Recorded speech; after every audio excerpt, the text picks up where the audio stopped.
in reference to overcoming negative attitudes and conditions. And let's see, Pastor, let's start with you by having you to make some statements in terms of some of the things that we've already talked about, and then we'll have Minister Waller to give us some information, and then come back and let Minister Brown end it for today, because I think she's got some extraordinary kind of information that's chilling in a real sense. Let's start with you then. Dr. Haney, you know, a lot of times people that get caught up in these various types of traps in life, they caught up and they don't realize that there's a way that they can overcome them. You know, of course, my own story, you know, people know, you know, no shame in my game about my 17 plus years of drug addiction and being set free from it for 28 years now, because God's power, you know, stepped into my life and broke those chains of bondage. And to know that there, not only myself, but there are countless numbers of others whose God has stepped into their lives and broke the chains of bondage, you know, and a lot of people don't realize, you know, especially like in Minister Waller's situation, he was addicted to the lifestyle of selling drugs before he got addicted to the actual drug itself. That's it. Mm-hmm. So there's an addiction that goes along that a lot of people don't even realize, that they're just addicted to that lifestyle of making money, the fast money, making so many thousands of dollars a day and stuff like that, that it's so hard to break those chains. I mean, prison has a way of breaking it for you when they put you in there. Now you go from $1,000 a day to 17 cents an hour, you know, working in the prison system. But, you know, but the reality of it is that a lot of people are entrapped, and that's why we have shows like this, so that people can understand that there are people that have gone through what you've gone through, and they have not despaired, they have not given up hope, but they have actually made a decision, turned their lives to God, and allowed God to guide them through the processes of life and bring them to places that many of us would not have even imagined when we was caught up in the midst of our madness that we would ever arrive at. And that's why it's so great to have people like this to come on here and to share their information, share their stories. And I don't want to take up their time, so I'm just going to be quiet. Okay, Minister Waller. Okay. Yeah, what I like to say about this particular high, because most people love to get high. After trying it one time and like it, that's it. Once a person tried and like it, it's a possibility that they'll try it again and again. So it took one hit for me to try. And after doing it for all those years, and God knew that I love to get high. That's what I like about the God that I serve. I didn't know him, but I had to try him. And he introduced me to this high. He said, Ricky, I have a high for you. And if you don't like it, you can always go back to the one that you love the most. Well, what God showed me, that he knew how to set me up. See, I've been set up before by the enemy, and he broke me down. But God also can set you up. And he know that one particular high that I've been looking for, I wanted the one that lasts the longest, the one that lasts 24 hours a day, 7 days a week, 365 days a year. That's the high he introduced me to. And the word says, oh, taste and see that the Lord God is good. And that's what happened. I had that taste. And so once he gave me and instilled that high into me, he realized that there's so many people that love to get high that I thought it was time for me to introduce them to the greatest high of them all. And that's why it's called Still High. And I love this book because it is here to help others. And you know, once I got finished with it, I rejoiced because I felt like that somebody might be able to get information that will help them. Instead of being afraid of, try something like this. It's good for you, it'll work. I haven't seen anything that can top it. That's the only thing about this high. I haven't seen anything that can match it. It's like, why would I have to go looking for something that I already have? That's right. That's what happened. You know, the drugs beat me down so bad that I thought I was going to use the rest of my life.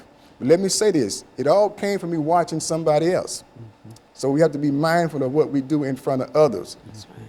I had a cousin that used to do drugs, and he didn't mean no harm, but he needed someone to go in the bathroom with him while he tied the sock around his arm, and just so happened, he chose me to do it. And I got excited about it, because once I tied the sock around his arm, he would take his instrument out, and take some water and put it in a top, put the powder in it, light a match up under it, and I was excited about what I saw.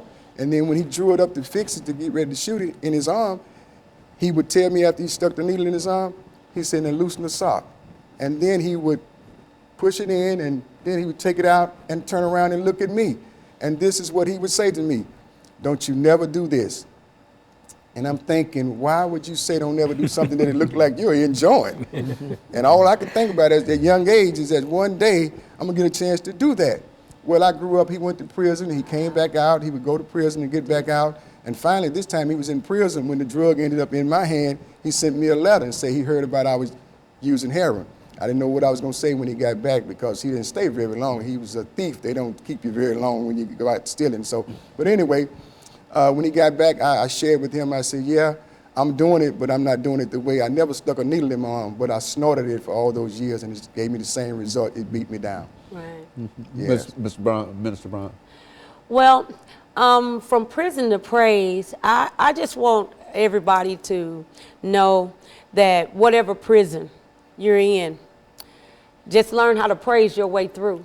You know, the book is actually available on Amazon or Barnes and Nobles because it's very anointed. Because I've been through so many different prisons. Like I said before, the molestation and everything. But the good part is about where I am now. Because I learned how to praise my way through. I'm an entrepreneur. You know, I've been the paralegal for the district attorney, because you got to think, you know you serve an awesome God when he can make your enemies your footstool.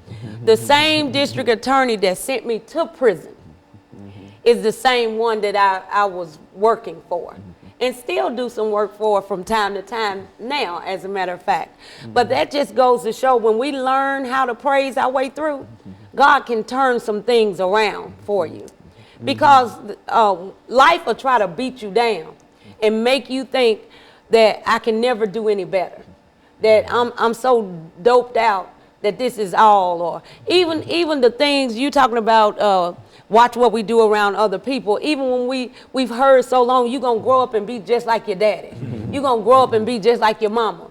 Well, the buck stops with you. Any generational curse that has been bestowed upon a person, we cast that out. Because when you learn how to praise, you can praise your way through any prison that he done set up for you. And there was a lot of things in my life that I had to overcome. Even with me opening my business up. And I feel like I'm pretty successful. I've been open 9 years. I own a tax office, and it was amazing because in order for me to get my tax office, I had to turn in my fingerprints. And I knew that my fingerprints wasn't no good. But the same district attorney that sent me to prison wrote a letter about my integrity. Wow. And sent that in appeal because they turned me down at first. You know, the woman saw my fingerprints. She was like, you can't open no tax office. But whatever God had for me is for me. That's right. So my old boss, Attorney John Price, love him dearly. He wrote a letter in appeal to the IRS on my behalf. And they overturned the decision and allowed me to open up 9 years ago. Wow. And I've been going strong ever since. I think we do about 1,000 tax returns a year. So, and I'm the best at it. Let me tell you. That's why I named it Authentic, because I'm the real tax place. But people need to know that God can turn some things around. He can turn some things around, but sometimes we get so, the world beats us down so that we think that we can't do any better, but I beg to differ. No matter how far down the wrong road you go, God's arms are long enough to reach you. Pastor Walker, let me thank you for bringing these individuals by here to talk about overcoming. And I think that the information that they are given is information that can go very far in terms of helping others. And I think that they've been an inspiration not only to themselves, but they've been an inspiration to me as well as my audience this morning. And so let me encourage our audience to tune in again next week for another informative edition of Comments. Thank you and good morning.